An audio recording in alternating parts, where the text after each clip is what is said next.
one. Kia ora everyone, what's up, and welcome back to another episode of Horis Tell Stories. And what a fucking banger of an episode we have today. We've got a special guest. Now look, if you think highlights and you think one of the most memorable NRL Dally M fucking years, the man was a try-scoring machine, marquee, face of the NRL, and that's Ben Barba. Welcome, brother. Thanks, boys. Thanks for having me. Man. Nah, all good, bro. What a treat. Yeah, Appreciate it coming on. Treat. You two can see you've been carved up by the bro on the Nines field as well, eh? I didn't play him, bro. Not me. I didn't play Did you him. play him? No, we didn't play. They got knocked out before we made the grand final, I think. Lucky, huh? Oh, me? No, we weren't in the same division. Yeah. Oh, Yeah. yeah. This year we will be playing them in the final. Yeah. We got knocked out Yeah. early Yeah. by Tonga, fuck. By the Docks. Yeah, by the Dockles. But anyways, bro, let's get into your story, brother. Tell us about young Benny Barba. How was he, bro, as a kid growing up? Bro, probably just, if anything, just a competitor. Yeah. Yeah. Probably why I turned out the way I am. Grew up in North Queensland in Mackay. I was born in Darwin, Northern Territory. Oh, you were born in Darwin, yeah, bro? Darwin Yeah. born, me and my younger brother. The rest are born in Mackay, but What age did you? I moved away with like 3 or 4. Oh, yeah, really? so I class Mackay as home. I'm in North Queensland, but yeah, just grew up there. 4 brothers, a sister. Basically was just a competitor, a little sook. Didn't want to win. I didn't want to lose Are anything. you the youngest? No, I got another one, but just there with my family and everything, and football crazy as you could probably see how I am now. And if you know my family, all of them have either played Queensland Cup or some level of footy. So it's just pretty simple. The same old. Just love footy, love competing, love doing what I do. Still doing it now. I'm getting a little bit older, but Schooling? Early school days? yeah, schooling. I was actually where I grew up. I had a pretty good bunch of guys around me that I went to school with. I was like Daly Cherevins was same age as me. I played in the same team with Joshy Hoffman, all these guys. So schooling, I all grew up in Mackay. Went to the same school as like Kalen Ponga and all that. But Kalen was What's that school, bro? Mackay High. Mackay High? Yeah, so but they were all. Cappy was only. He would have been young, eh? Young, yeah. When I won the Dally M, I came back and spoke to him, and he was at the school at the time. So yeah, that's my sort of little bit of a claim to fame that I spoke to him when he was at primary school. But yeah, like schooling, yeah. As I said, I was lucky. The kids I grew up with, about 6 or 7 of us went on to play NRL. So it was pretty good. Because it's not big, eh? It's not a big place. Oh, Mackay, it's sort of big, but I think the football, the talent up there is crazy. Like Wendell Saylor, like Kevin Campion, all these guys. Yeah. Dale Shearer, like Dane Nielsen, Josh Hoffman. Yeah, a lot of legends, eh? Yeah, a lot of legends that can come through. Like it's not a big place, but the amount of the footy talent that I think over the years that has come through, like even now Tom Dearden and all these guys that I actually didn't even know were from Mackay because I've sort of been away and didn't really watch them grow up playing in Mackay. So it's for a place, it's created some good players. So like pretty much your whole life you've been surrounded by quite like a competitive environment. Like I suppose you would have had a lot of competitive battles with your brother in the backyard and things like that. Yeah, 100%. As I said, the fights and the scraps, and the floggings and all that sort of stuff that I received, and probably from everyone really just it was probably brutal. And if you cried, you went upstairs, you got flogged and got told to go back downstairs. You know what I mean?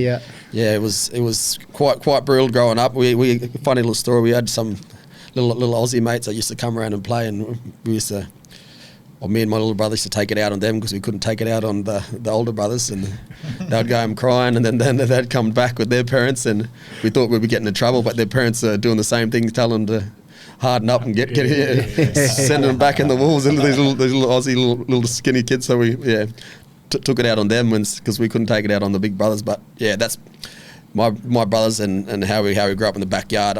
Where we're in Queensland, you have quite big backyard. So I've said it a couple of times. We could have like a 10-on-10 game in the back of our yard. Yeah, you know what I mean? With all my cousins and around there, and there wasn't much much room to move, so you had to either be a step or run it straight, and cop your medicine. You know what I mean? Yeah, that's where a lot of the skills develop, though. Games like that. Yep. Yeah, 100%. And that's I say it all the time too. That's where probably my ability came from. Just learning from everyone. I still learn today. I tell a lot of kids these days, I said, you never can stop learning when you're playing the game. I can say I've done it all, but there's always something that someone knows that you don't, and it's where it started from a young age, and it's probably, again, thank you to my family for everything they've done, because they taught me everything I probably knew, and then now I'm the sort of the teacher, but I try to explain to young kids these days, like especially make sure you always listen, listen to you think you might know everything, but you don't, you know what I mean? And I still I listen to, if I just say, put it this way, I hear a 17-year-old kid talking about a thing, I still listen to what he wants to say, because he might actually see something that I don't see, and it's in some way that's helping me. So it's probably a good thing to live by. And like that, especially with like Indigenous players, like Māori players and Pacific Islanders, like they've got that kind of natural, quite flamboyant kind of footy style. Yeah. Like a lot of that's learnt in the backyard, at school, on the school fucking fields. And you learn off your peers as well, because if they're doing something, you're trying to do it better as a kid, and I guess that's, you want to outdo your mates and stuff. Yeah. Did you play any other sports as a kid, or? Yeah, I did. Because a lot of my mates I grew up with are all soccer players, so I played a bit of soccer.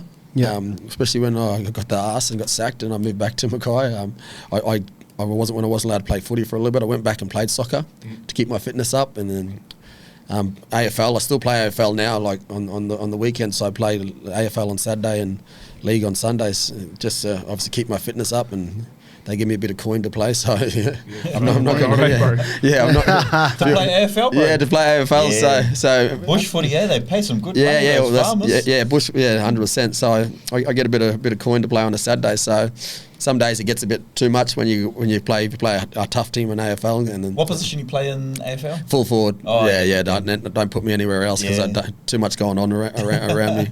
I'm just out there leading for the ball and trying to kick goals. So But no, I don't mind playing the AFL and soccer, and played, as I said, all my mates I grew up were all Aussie kids, so I went to a fairly Aussie school, so and they were all into their soccer and cricket and all that sort of stuff, and I was really the only really leaguey that was there playing on the weekend, so to sort of join up, I went and did some stuff with them as well, so it was good. Yeah, nice. Was NRL always the dream for you, bro? Growing up, is that the one thing? Yeah, that was what I wanted to be. I dedicated my life basically to it from a young age, and when I say that, I actually mean it. Like everything I dreamt footy. Who was inspiring you at the time? My brothers were playing Queensland Cup at the time, but for who? Aaron played for Queensland, Redcliffe. He won 2-3 grand finals for Redcliffe Dolphins in the Q Cup. And Rodney played for Wynnum, and then Marm, and the young one, he played for Ipswich Jets, all in the Queensland Cup. None of them ever played NRL. I was the only one out of their family to go on. But I just, for me, it was something that I wanted no matter what, and I wasn't gonna give up until I got there. Yep. Yeah, it was so ingrained to me that I as I said earlier, like I didn't like losing. I didn't like. I wanted something. I wanted to go get it, and as much as when I moved away as an 18-year-old kid, it got hard and tough. I homesickness and all that sort of, as we all know, get kicked in. I fought through all of that, and that to a point where I chased it that hard that when I finally got it. It was a dream come true, and I still these days I can't go into a shower sometimes without even trying to figure out footy players on the mirror and stuff when it's fogged up and something pops up in my head, and I'm thinking sometimes I think it'll be the death of me sometimes, but it's been everything to me, so I appreciate while I can still move around and still do it. Yeah, nice, bro. Awesome. Because you were signed at, what, how old are you, 17? Yeah, 17 I signed went to Canterbury. Yep. Yeah, with Dogs. Dogs. Yeah. And then, what, did you start off in Jersey Fleck? Yeah. Well, Jersey Fleck was still a thing at the time. The following year, the under-20s came in, the national under-20s. So, yeah. Toyota Cup? Yeah, Toyota Cup. Yeah, that came in. So I was lucky enough when I got down there, I was only 18, and Jersey Fleck was 20s at the time. 20 age, the age limit. Yep. So, yeah, I got there. I think the day I signed like a day before the June deadline for the Dogs, because I didn't think I was ever going down there to go down there and stay down there. I thought I was just going there for a trial and hoping things work out. And I played 1 or 2 games, and I was there for 6 more years, and I never ever returned home. So it was sort of like a massive big expectation I didn't even know what was going to happen, sort of thing. How many years in the Toyota Cup, bro? Well, the boys that all the boys that I played with, they all thought I was 20 when I got down there. So when the Jersey Fleck finished, they go, well, "What are you doing next year?" Because if you don't get signed to go to the top grade, they had to go somewhere else. You know what I mean? Go New South Wales Cup. And a lot of them, when I said to them, I was like, "I'm only 18. I could played 23 more years of this," and they're like, someone like, "What the fuck? We thought you were 20." And I was like, "No, I still got 2 more years of playing the 20s." And I was fortunate enough, I did get to play the 20s, and then the year after that, where I could have played again, that's when the Dogs decided to play me in New South Wales Cup. So I played against old grown men instead of against kids every week, and to sort of develop me a little bit more. And who was that you jammed for in the New South Wales Cup? We were Bankstown Bulls. Oh, yeah. So but in that side, we had like Daniel Holdsworth, like Matty Utai, like like the Nuggets. Yeah, all them guys like Hecken and like Tim Winatana, all them guys they were playing regular first grade, playing New South Wales Cup, and that helped me develop me to sort of again not play get alongside kids, but against grown men each week in the New South Wales Cup. So yeah. Because as a 2008, you made your debut. Yeah. How was that for you, bro? Like realizing like a dream that you had been chasing since a kid had finally come true.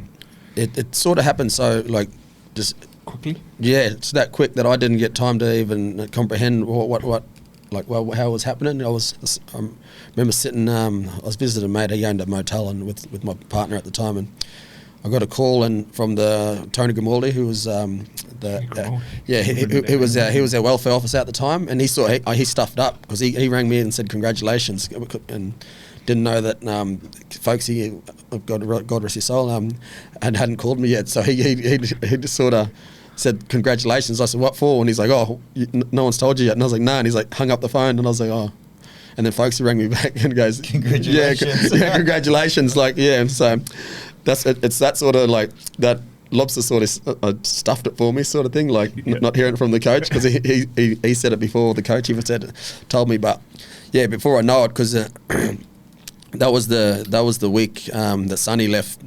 Oh, SB fucking that was the week I was, because he was I've said it a few times, he was supposed to be my protector when I came on, just because of he was the back row and I was going to come on in the halves. And good protector to have, bro. It would have been good, because I remember just we were shopping then like a day later, and I was at training with him the day before, and then I was shopping in Campsie in the middle of Sydney, and I heard over the radio that Sunnyville left the country, and I was like, no, what the hell? Like, I needed him. Yeah. I was like, I'm sure I was just at training with him yesterday, and then by the time I got home on the news, he was in Toulon, and so that sort of like made my debut sort of go. Didn't actually realise and appreciate it so much, because as soon as that happened, there was like meetings on team had to be called in for special meetings and all this sort of stuff, and it sort of didn't take away the limelight from me, but it sort of just I didn't get to really appreciate the situation, like because it was also like the club in turmoil trying to figure out what's going on. Our best player, the focus was on something. And it happened so fast, and then the club wasn't doing so well at the time either.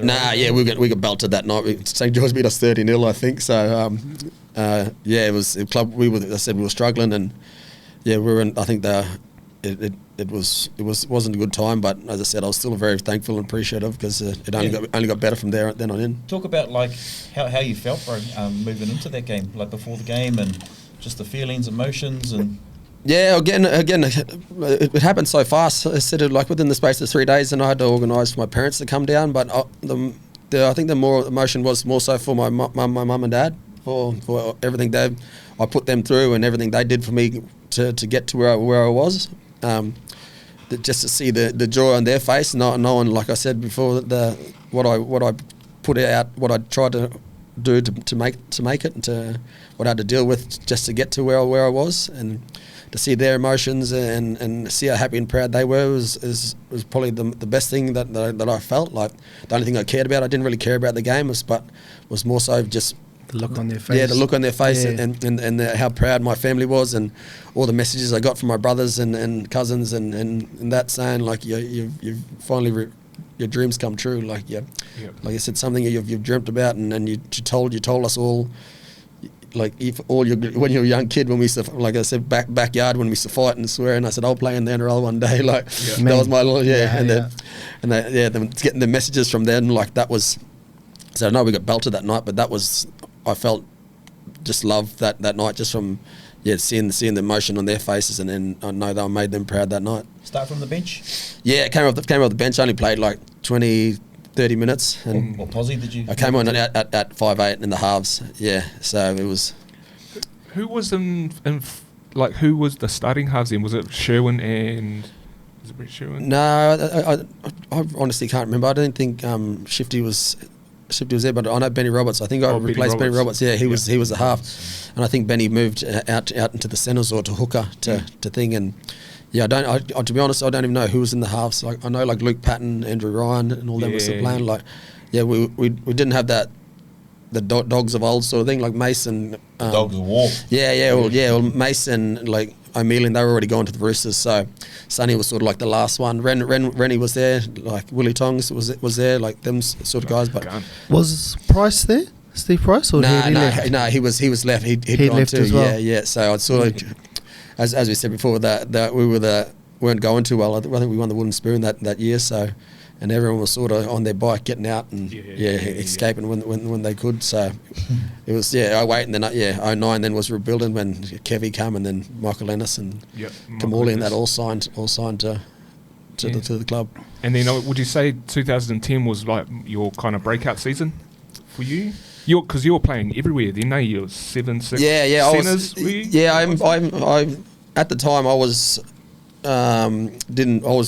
I went down as a 5'8" and a fullback, but just because my versatility, I was coming off the bench, I could play anywhere, and I think they really didn't know what position I was gonna play. And then in 2011, I think more so 2011 when Luke Patton retired. Instead of them going to find another fullback, they moved me from being a half into to fullback. And was that your preference, fullback? Yeah, well, that was what I was playing in the local A grade comp for when I went down there. So when I first signed, I thought I was going to play fullback, but they turned me into a half, and I just said, "Oh, this is what they've given me a chance here. I'm just going to stay here." And I trained like all the first grade games I played beforehand was all in the halves. But then I said, lucky enough for General, he retired, and then I moved back to my preferred position, which was fullback. So it was just second nature to me. So I was half sort of happy, but very lucky. Yeah, nice. Because was it 2012? That was kind of like, I suppose that would have been the PK. Yeah.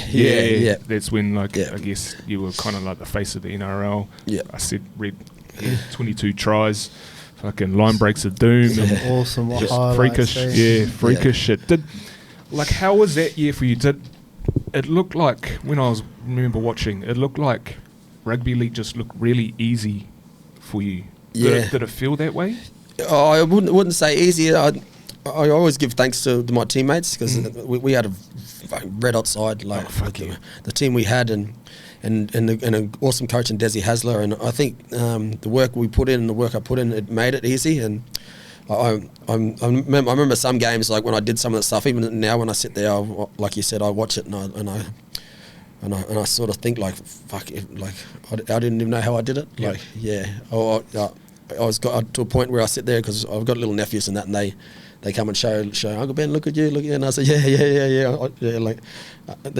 like I don't like watching it sometimes because it sort of brings back memories and about the good times when I could move like that. But no, it wasn't so much easy. It was just I couldn't actually tell you like how it was. Like it just happened so natural for me. And again, I always give rap to teammates because I didn't. Some of the tries I scored was off their hard work, and I was just lucky enough to be in the right position to put it away and make all these line breaks and all that sort of stuff. And I always said there's might have been a higher power or something, or there's a God, or I'm a Christian man, so sometimes I think there was someone on my side watching me that year because some of the stuff I sometimes still look at and go like I didn't really know how. What is it? They call it like a flow state. You know, when like an athlete, or like a lot of All Blacks talk about it, when like an athlete is in just a state of flow, like everything just naturally happens. But it seemed like your whole season was just you were in flow. It's not forced. It's not forced. You were just 100%. That's what I said. The good people, they had the Dogs at the time. They had like mental coaches, like all this sort of stuff. We were doing so much work. Like that's why people don't understand with Des, like all the not just the coaches he brings, but the people outside that you work with that like work on your mental side and all that sort of stuff and self-belief and all that sort of thing. And I think that his name was Johnny Novak. I don't know if he still works with Desi, but he was the work we did with him and the stuff where he had you believing in yourself so much that mentality work. Is this guy mentality? Yeah, like mental stuff. Like we do classes sometimes, like half an hour classes, like not just train, do weights and all that sort of stuff, but do classes with him where it was all just on mental stuff and working and like channeling all your right energy into like self belief and all that sort of stuff. And like the journaling stuff, like writing 3 like positive stuff and stuff, that sort of stuff, like manifesting. Manifesting. Like what you want to bring all the time, and that sort of stuff probably helped out a lot too. Like when it came to like just the self belief, and as you said, that flow state of just understanding. Like, do you remember what you wrote down, bro? Oh, mine was just always energy and belief, and I couldn't tell you the third one, but to always just play with energy and believe, because with me a lot of my stuff was always mental. Like I could. It'd only take a flick of the finger and my head could go. You know what I mean? Like, but belief was one of my energy and belief, and I wish I knew the third one, but that was the 3 I nearly wrote every week, sort of thing. So because you could change it every week, but they were the 3 I sort of stuck with all the time.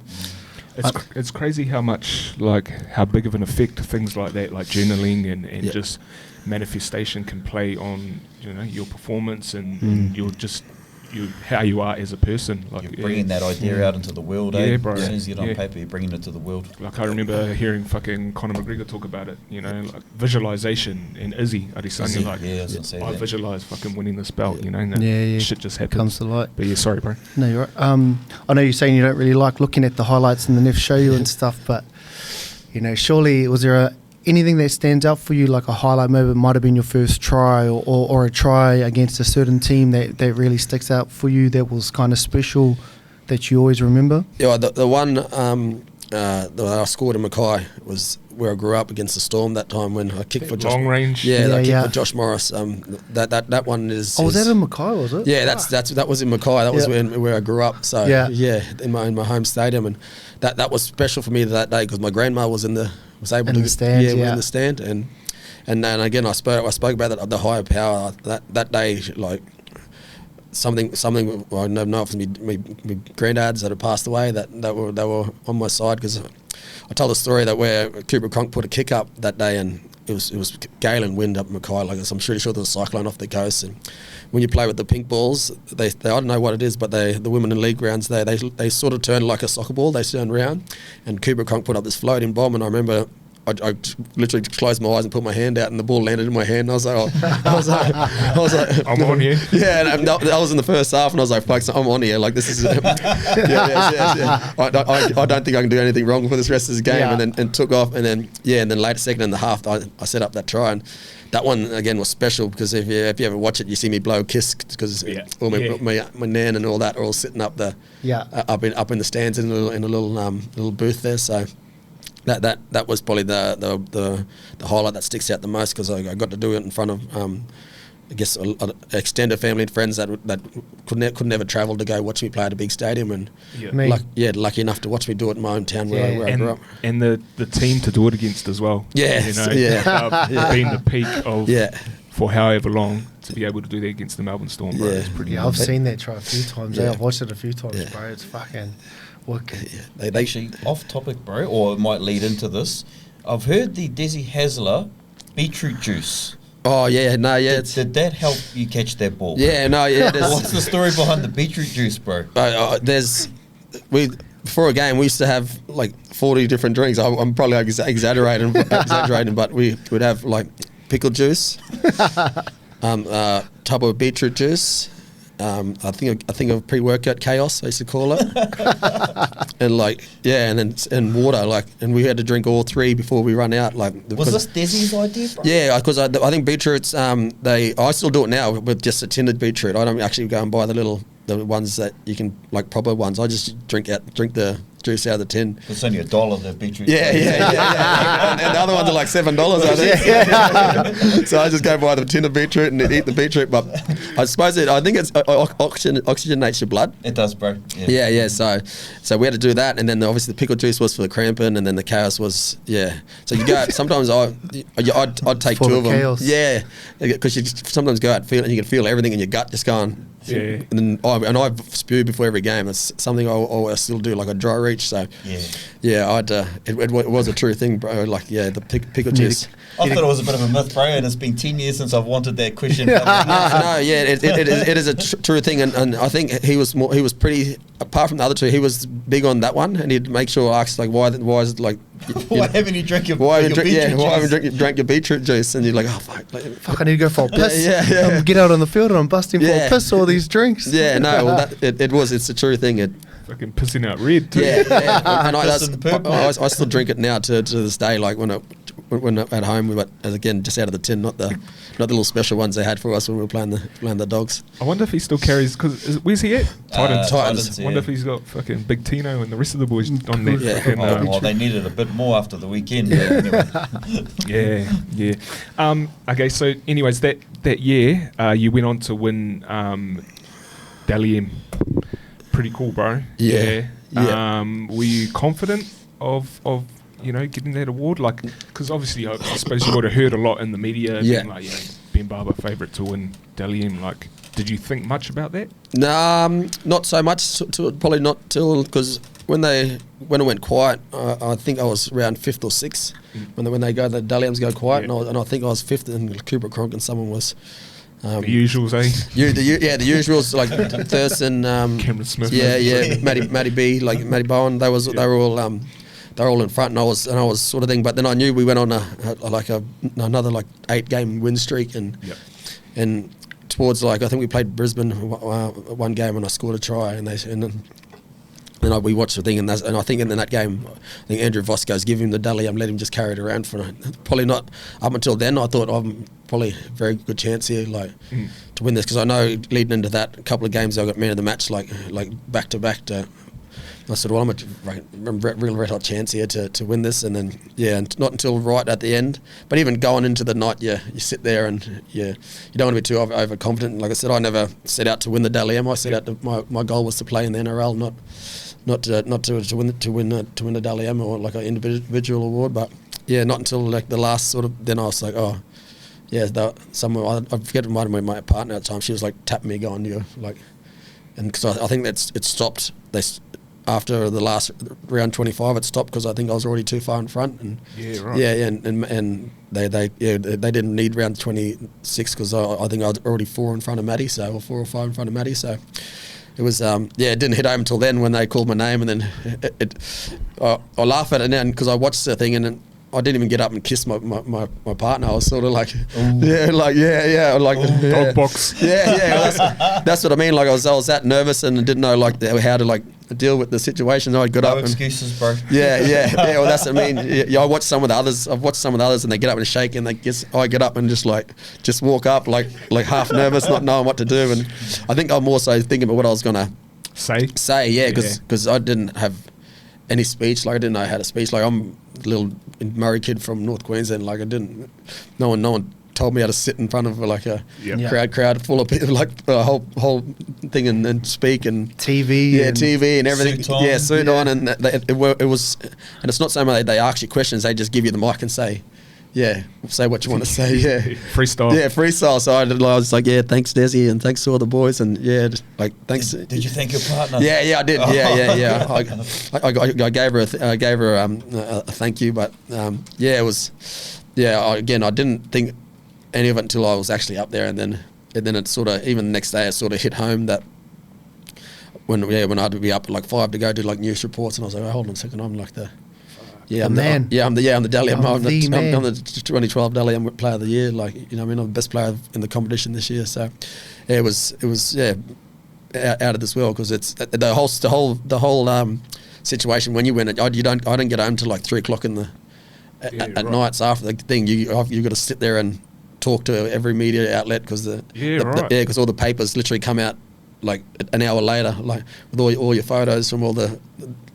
So, and then I'm up at 6 o'clock again. So I got home. By the time I got home, I was up at 6 to go to school to do like the 9 news and all that sort of stuff. So you don't get really time to celebrate, process it. It was just like, get home. Oh, you got this. Now back to training, and it was just, it happened that fast again.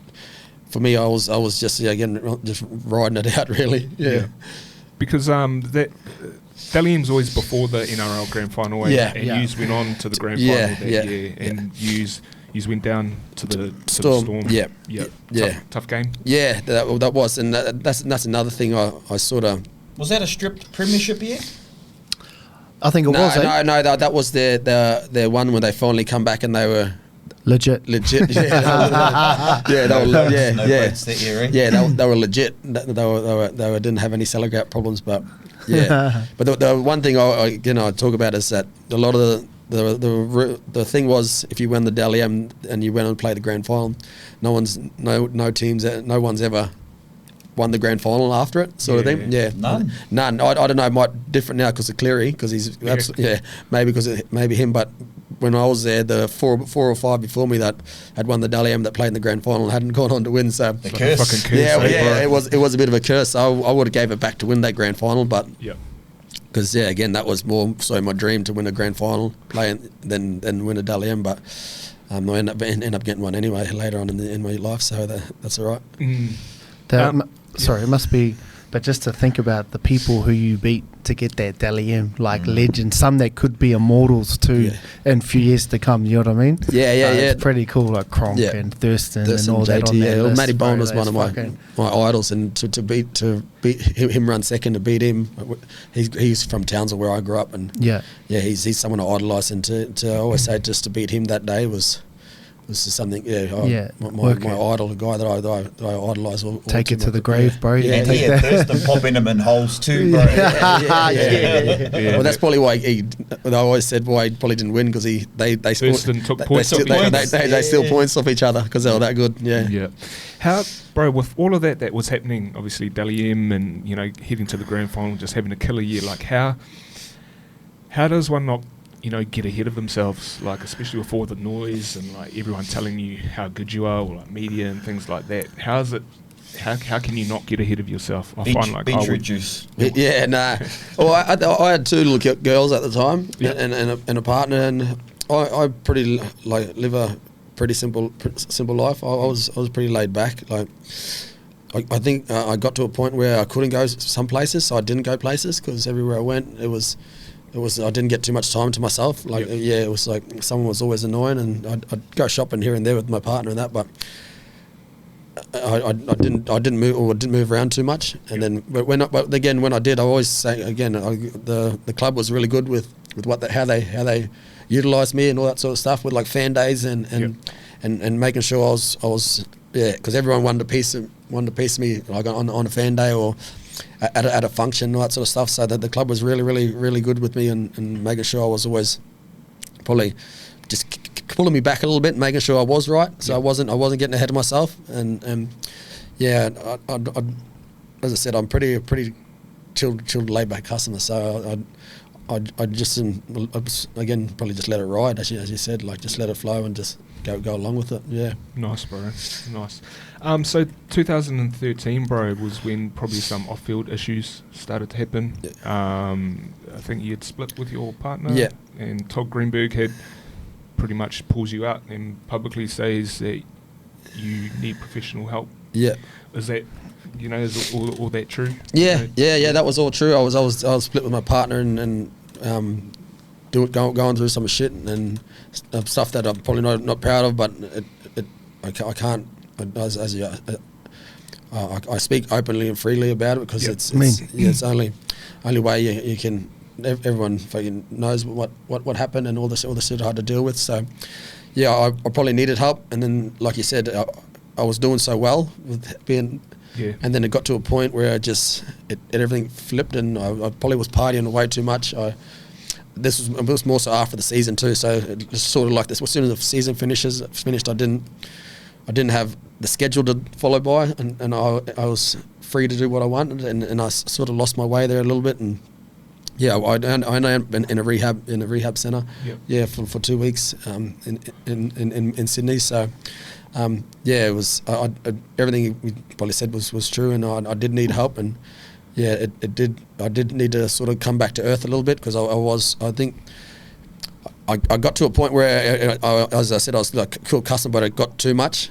Yeah, where I couldn't handle it anymore, and then I turned to the drink, I turned to drugs and all that sort of stuff, and then I let it take me away to probably a place where it was making things easy for me in my brain, but and how I felt, and then obviously wasn't for my loved ones around me. They were the ones that were having to deal with or everything else. It was kind of like I guess like a comfort blanket, like alcohol, drugs, or whatever. Gambling as well? Gambling, exactly the same thing. Like that was just my escape. Like when I'd just go and that was my escape from the world for an hour or so, or 2 hours, or some days not even go home, you know what I mean? Like go and drink, and then drink for days with mates and that sort of thing. So that was my escape of Benny Barba, the football player, but just me trying to get away from everything, sort of thing. Yeah. How big of a part did that play on your mental health, bro?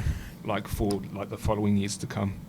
Oh yeah, it was hard, bro, because I don't know, it was after all everything that had happened, I had to then learn to how what I thought was easy for me was now hard, like, and trying to find my way back to that 12 year where everything was just, like I said, flowing. Like it wasn't. I don't think I ever got back there, because it was so hard to try and find that. Even like now, I still struggle. I still do. Like I'm not ashamed to say that I still talk to people and go get help. Like, 'cause it's important. It is important. Like, but to get back, it was difficult, man. I went to another rehab over in Thailand, and I spoke to people, and it was difficult. And then you're lying if you say it's if you ever hear someone say it's easy. It was hard, and like even to this day now, I still deal with the mental problems of self-belief and all that sort of thing. So and with that, because I know like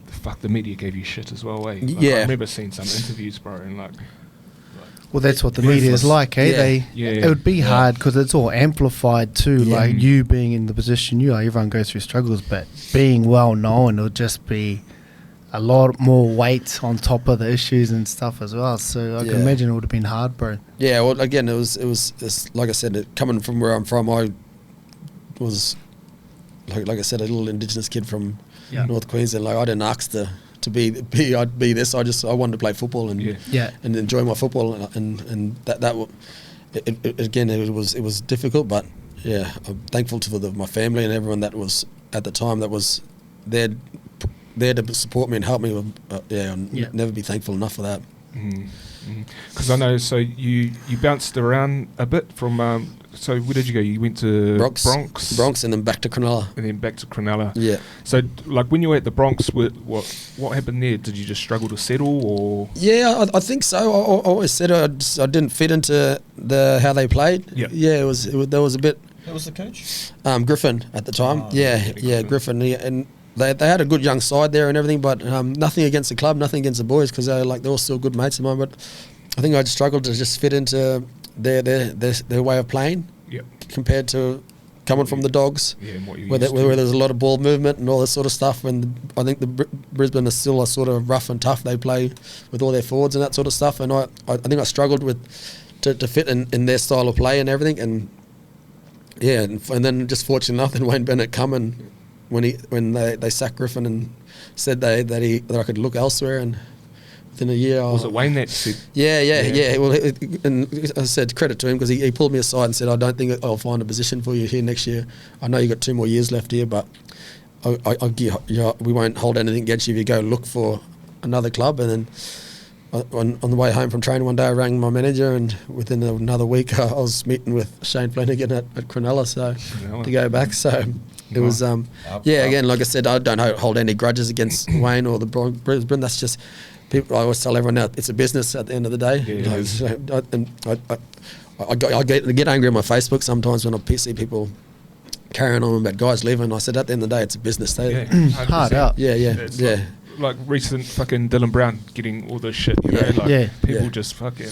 You do it for your family, bro. Yeah, That's what's It's important. hurt me a little bit, bro. Yeah. Because he's a whangarei boy. Yeah. And I hate people like having a crack at him. Yeah. I'm like, you don't know whangarei. That's why old Adam Blair come out And said what he said. And said what he said. Yeah. You don't know whangarei, bro. It Exactly. is hard. And you know, us young Māori kids trying to get out of whangarei, that's a massive thing, bro.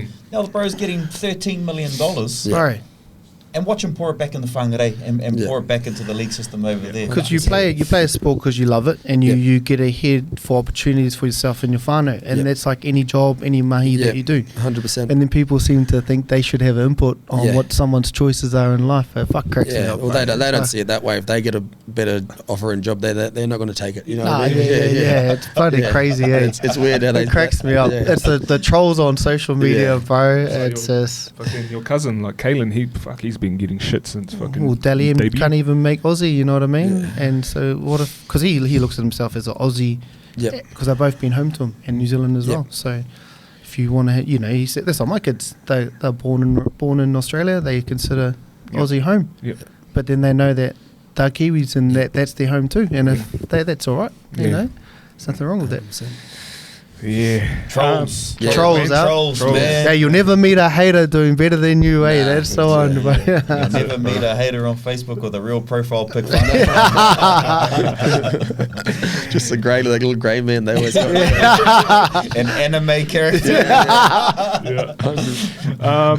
All right, bro. So 2016 2016, you found some glory at the Sharks. How was it like playing at the Sharks, bro? I always looked at the Cronulla Sharks as like they look like a real tough team to play against, like a real physical side. Yeah. Like, They've always had enforcers, eh? Yeah, just no nonsense, bro.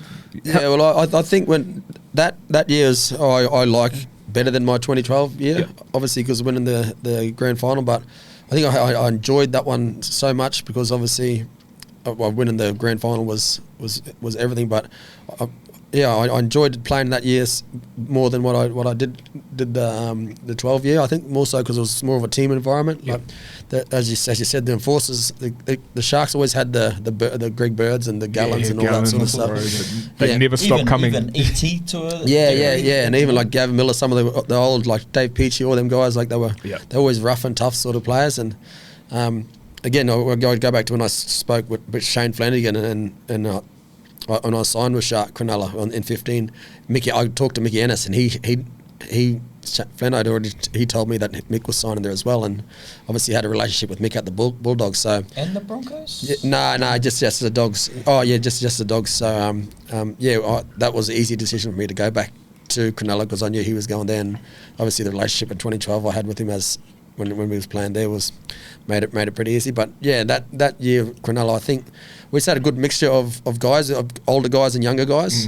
I try and explain it to everyone. We had a big group of forwards that were all 30 odd. Then I always say our back five, I was 27, but then the rest of them, like Ricky Latelli, Jack Bird, Saifeki, Val Holmes, they were only 21, 22 years old. Young'uns, eh? Yeah, I had like 5 or 6 years on them. Like, so I always said I was sort of like the glue sort of to them guys. Like, yeah, because we had our forwards, we had a back fives meeting, and like them, yeah, it was just an unbelievable. The team environment it just worked well, and that's what I think was so fun about it. Like everything we did together. Like Cronulla's like if you don't once you cross the bridge in Cronulla, you're in Cronulla. Yeah, and you don't got to go anywhere else, and that's what was good about it. We ate together, we team vibes, together. Team vibes, like such a good team culture. Yeah, Northies together. Yeah, sometimes, but yeah,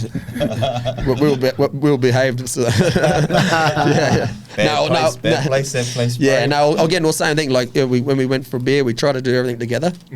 So that was the best thing about that year. Like we were a bunch of brothers that did everything together, and that's probably hence why we went on to win, because we knew we had each other's back no matter what, and it was one year that I'll never forget. Yeah. Actually, speaking of grip, bro, so you got Jimmy Maloney.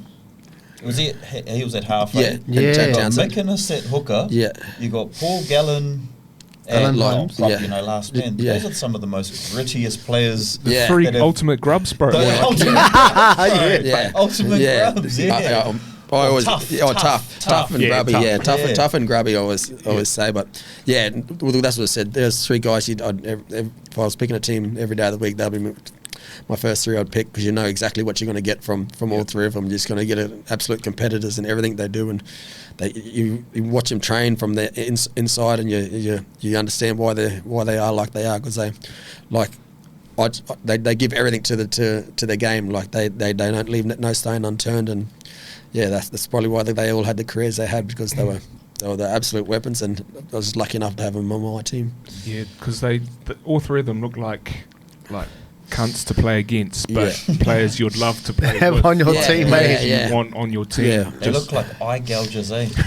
Yeah. Well, Mickey Ennis was the best. I said he's eye gouging? Oh, no. I seen Nate Miles try and fight him one time off the kickoff, and it was the first kickoff. Like he just running past him. They kicked off. Titans kicked off to us. We played on the Gold Coast, and Mick Ennis was, and he said something, and Nate's tried to turn around and fight him, and the game just started. Like it's 10 seconds into the game. I was like, must have been about his 40. Yeah. I was like, what? Because he's the best to play with, as you said. Like he'd have a go at the trainers and everything. Like no one was safe on the footy field. But the good thing about it, he could back it up, because he was the fittest person I've ever met, and he played rough and tough. So he could always back it up with his mouth. So it was good to have him on my side. Bro, that try that you scored, is it off the scrum? Oh yeah, scrum based play. Who come up with that play? Well, we did it a couple of times during the year, and I actually got lifted a couple of times. We tried it against Tigers one time, and I actually got a welt. I think it might have been Aaron Woods actually just belted me, because no one. I don't think they held anyone in on the scrum, and they left me. But during the grand final week, we tried it again, and then I think Mick, Wado and Jimmy were talking about it on another podcast. They were out this outside going, "Oh, this is not going to work. Like trick plays don't work, and all this sort of shit," and like carrying on. Like, well, I don't know what he's trying it for. Like, it's not going to. But I think that day, that the day it happened, the only people that actually really knew was me and Gal, and where Chad, Birdie, all these other people were supposed to know. And I think that's the only reason why it worked that day, because Chad tries to pick the ball up, and Gal big headbutts him, he falls away. Birdie was supposed to be in the scrum, because it was all stuffed up, but I think that's the only reason why it worked that day, because the only ones that actually knew what was going on was me and Gal. So with the more people less people that really knew, probably the better for it. Yeah, the way I put it. But again, we tried it all during the year, and then we said, well, we'll try it on this one, we'll see. And when it came off, as the boys said, when it came off, they were like, "Fuck yeah, like yes." Fucking told you it would work. Oh, after the game, Flano went up to him and goes, "I told you it would work," and they were like, "Yeah." Because I suppose Jimmy Maloney would have seen it happening. He would have been like, "Fuck yeah." What are you doing? Well, that's what when he's doing it in the captain's run, he's like, "That's not going to work. Like, I don't know why he's even trying this. Like, he's just like looking at it, because he's real arrogant too. He's like, that's stupid. It's not going to work." And then when it works, he's jumping for joy then. Nice, bro. Nice. So, big celebrations, yeah. Yeah. Because that was Sharks' first premiership. 50 years. So I was there, boys. Yep. Yeah. I was at that grand final. Nice. Yeah, it was one to definitely remember The Fafita try. Yeah. No one thought it was a try. No, that's when I seen it. I seen the ball go down. I knew he'd scored, so that's why I was celebrating in goal by myself with Mickey again, because I'd seen him turn around and I knew he scored it for sure. So he was an absolute weapon too. That guy, like for what the amount of people he turned and hit and spun and put it down that day was incredible. Would have been going for a week after that grand final. Yeah, it did. Yeah, that's what I said. Yeah, When I looked. Yeah, I did. I went for a week. So grand final finished Sunday. I think I finished the following Monday. So, so it was a party to remember. Yeah. Nice. All right, bro. So after that, I guess that's when like everything came crashing down again for you. But you ended up going off to Toulon. Yeah, I ended up going to Toulon too. Rugby, eh? Yeah, rugby union as well. Follow Sonny. Yeah. What happened there? Were you just not keen on the game, not enjoy it, or? I think more so it was hard to just pick up. Quite technical. Yeah, it was quite technical and being, I might have went alright if I stayed in Australia and tried to learn it, but foreign country. Yeah, well, I went over there Mike Ford, George Ford plays number 10. Ford, his dad was the coach at the time. Yep. And he coached at Bath, and they played like a football style, and that's why he sort of signed me to get me over there to be that sweeping fullback. Yep. But then when I got over there, like Matt Giddo and all them guys, Drew Mitchell, like Ma Nonu, all them guys were all there at the time, and I think the plan was to try and play with Gitz as number 10 and me.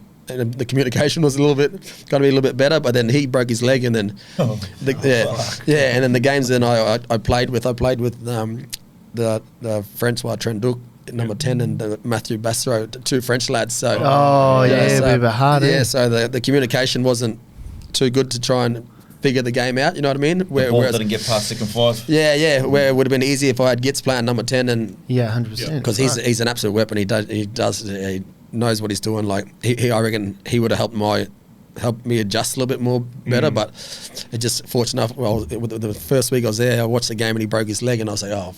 Fuck. Yeah, All right. But in saying that, I enjoyed the experience. As I said, got to play with like Ma, Brian Abana, like some of the some of the best. Legends like World Cup winners like Joanne Vermeulen and all them, like Giddo, Drew Mitchell, James O'Connor, all them guys. So fuck, that's a stack. That's what I said. I said. Not a dual international, but I'm a dual. Yeah, I still played. Even though it was 10 minutes here and there, I still played. So, but no, it was a good experience, and again, I enjoyed. Lucky enough, like I made some great friends over there. I still talk to most of the boys still, and it probably helped me a little bit just to get away for a little bit from the spotlight of rugby league, and then it was only there for 6 months, and then obviously I knew it wasn't going to work out when I sort of got that when Gitz sort of got hurt, and I knew that I wasn't adapting as probably quick as I could, and then that's when I signed to go to England. St Helens, eh? St Helens, yeah. St Helens Super League. Yeah. What's it like playing in the Super League, bro? I always see the NRL players go over there and they just carve it up. Like, it's fast. I think it's. I don't want to say it on thing, but it is a little bit easier. But no disrespect to him, but I think over there it's more so the attacking side. And then the better sides in the comp are better defenders. Yeah, right. You know what I mean? Like them. That's what makes them the better teams. So they have the Wiggins, the Warringtons, the St Helens. Yeah.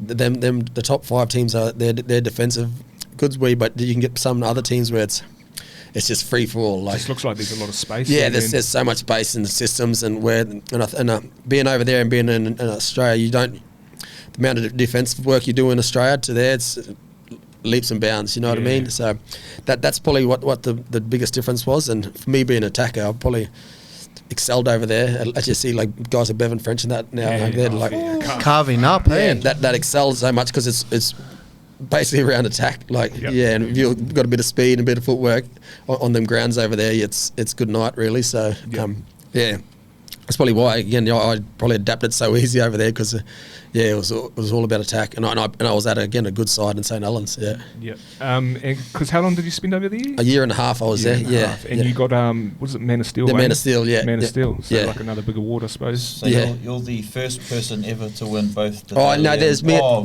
Miller. Gav Miller, another that's right, Sharks Gav player, Miller, yeah. Me and Gav Miller, the only two to Win both? win both, yeah. I would have loved to win a grand final because then I would have been the only one to win a grand finals in both and the main awards. But unfortunately enough, I didn't stay hang around long enough in St Helens, and then they won 4 in a row, I think, when I left. So must have used all the money when they sold me. Yeah. But enjoy your time over there? Yeah, I loved it. I loved it. Again, there's such a wonderful people over there. I'll one day try and get back over there, because they took care of myself, my family, everyone so well. It's a good little community. Like English people are so good. If you play for St Helens, Yep. Other teams they treat you like shit. Like they're hostile. But no, I loved every minute of being over there. Just me being a young kid from North Queensland, and after being in France for 6 months, it'd been 2 years I'd been away from my home, and I sort of did get homesick. Yep. And then that's when I decided I wanted to come back. After a while, I promised me old girl, because I lost me nan during the year when I was over there, and the club offered to fly me back, but I was open and honest to them. I said, if I fly back for a funeral, I'm not coming back. I said, I won't get back on the plane. And so they sort of shocked them. So I said, I'm not going to. I'll watch the funeral on live stream from over here, and then I promised my mum, and I said, this will be it now. I'm coming home. Even though I had another year to go, I said, this will be it for me. I'll come back after this. Yeah. Yeah. And then you come back for Cowboys. Yeah. Cowboys, yeah, but then again, shit went south again, yeah. Shit went south. Yeah. Yeah, what caused that, bro? Oh, but again, but I think I was at a time now where I was getting too comfortable.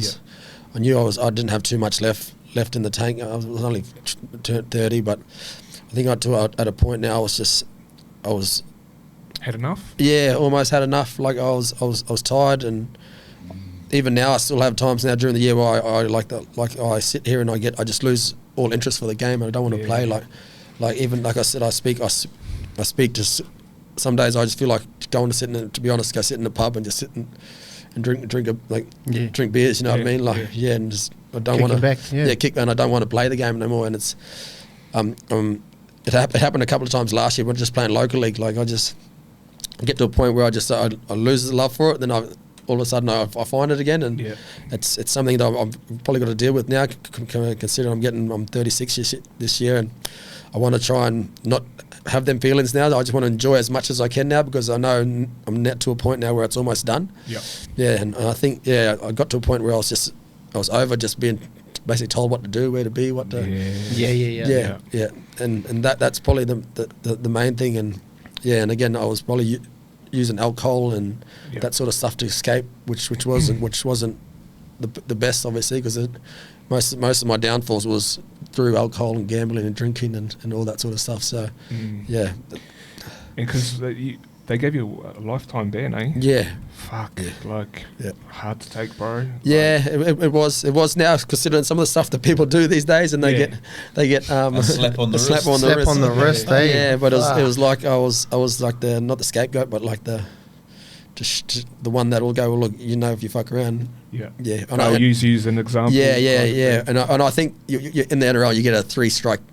3 strikes too, and they followed the AFL's model. Hide everything until it's the 3rd time. The 3 strike things, and I stuffed up, and that was it. They'd had much as a good player I was. They just, again, it goes to show it's just a business. Like they know there's someone else is going to come behind you straight away. So after that, they gave me the lifetime ban, and then I wasn't allowed to play footy. As I said, when I moved back, I wasn't allowed to play footy for a little bit until they lifted it a couple of years ago, and now I'm back just playing local league now, and again I enjoy it as much as I possibly can. Nice, bro, nice.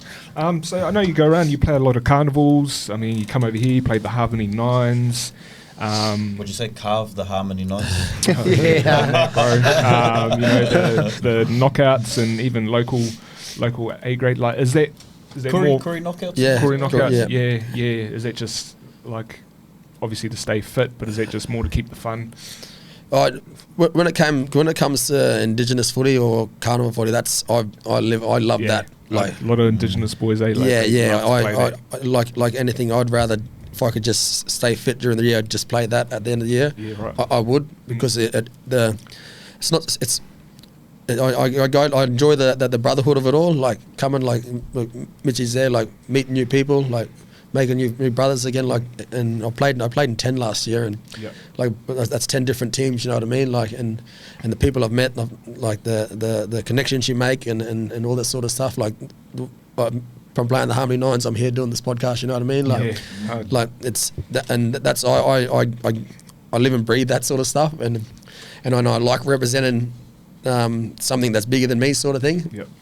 When I'm representing a team that's like a memorial side or something, and I'm representing their family, it means something to me. It's a chance for me to give back. I've taken enough, but it's a chance for me to give back to someone or a family that have blessed me with the opportunity to play in their side. So that the end of the year footy stuff that I do is what probably keeps me going now the most, really. Yep. And you won all of them, didn't you? Yeah, I won. No, Fucking. What can't the man win? Yeah, I lost one of them, and the one in Cairns. But yeah. I think I get caught up in Cairns because it's. I feel like it's a holiday when I go up there instead of sit up there to play footy. I'm up there at Gilligan's mucking around with all the backpackers and everything. So yeah, that's the mean story for your local footy fellas. Though, you know, you go there. Bro, I played against Ben Barba today. He carved me up though, but fuck, still mean. Played against Dally M. You know, like that's a mean story. One last thing actually that we haven't touched on, bro, is obviously you got to play for the Indigenous in the All-Star game. Yeah. Proud moment for you. Representing your culture. Yeah, 100%. I remember the first day I ever got called into the camp, because back then they used to vote, and when they voted, the votes. Yes. You had to. They didn't just pick the side; you had to get voted in, and that, like, again, that was up there with my debut. Yep.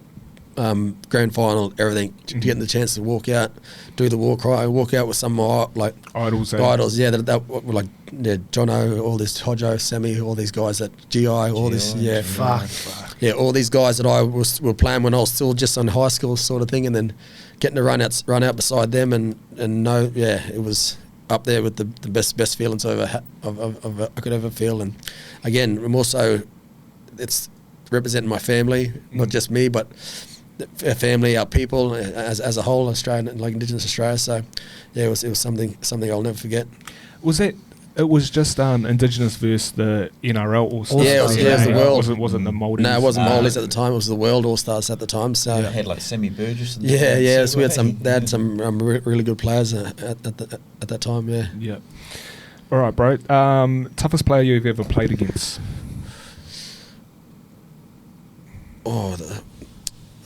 That's a hard one. I always say Gareth Ellis, because he was at second row. He went Tigers. Only because he hit me one day without the ball. Off the ball. I pushed up with Frankie Pritchard, and he whacked me, and I felt something go through my chest, and I had to check, make sure all my lungs and my ribs were all still in place.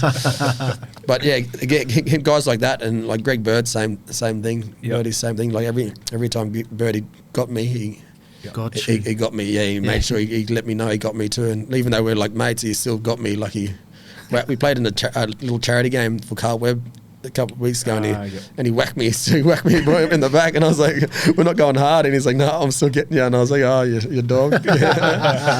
But Birdie or Gareth Ellis. Yeah. Best player you've ever played with? Oh, Jono, hands down. Yeah. JT. Yeah. It's a big list too. Yeah. I always explain that he knows, he steps ahead of everyone. He knows what's happening before he knows what's happening. That's why I explain it to people, that like my job when I played All Stars with him, it was so easy because he told me where to be and what to do, and and that's what sort of player he was. Like he works. It's unbelievable. Like, and just the ultimate competitor as well. And just his aura that's around him. Like I swear he glows sometimes when he play. God's walked in the building. Yeah. Michael Jordan or rugby. Yeah. Bloody Black Jesus. Yeah. I swear he's glow. A saying he said, bro. He goes, the harder I practice, the sharper I get. The sharper I get, the more I see. The more I see, the better player I am, or something of that. That Yeah. way. And I just thought it makes so much sense. Yeah. Just the way that he plays, he's always playing, you know, like at Yeah, the he's line, mean. good passes. Oh, right at the line. Right at the line, eh? Yeah. Yeah. He was the best. Sharp. And, or, you know, if they're making a line break, he's always the one chasing. Yeah. Like you see him in the clip. Fuck. Yeah, just an absolute weapon. But do you boys got anything before we close out? Nah, just from me, bro. Massive honour. Thank No. you for coming on. Fuck, Yeah. it's wicked to have you on here and share your story, bro. So yeah. Nice. Thanks for having me, boys. It's my pleasure. And Yeah, just no, from me, bro, you know, we really appreciate you opening up as well, bro. Yeah. If you didn't already know, a lot of our listeners are, you know, Māori or Indigenous as well, bro. And we all know the struggles of when it comes to drugs, alcohol, and gambling, bro. Yep. And to hear from someone like yourself and how to get back on track, it does a lot for people that are listening, eh, bro? So thank you for Yeah, having me on that, bro. appreciate it. Yeah. Well, Appreciate good. it. No, Well, awesome. All right. Well, that's us for another episode. And what an episode that was. What episode it was. So thanks for tuning in. Thanks again, Benny, bro. Thanks, Thank you. Ben. Appreciate Thank you. you. Thanks for having me. All right. Later. Fala. Look, bro. Cheers. Ka kite whanau.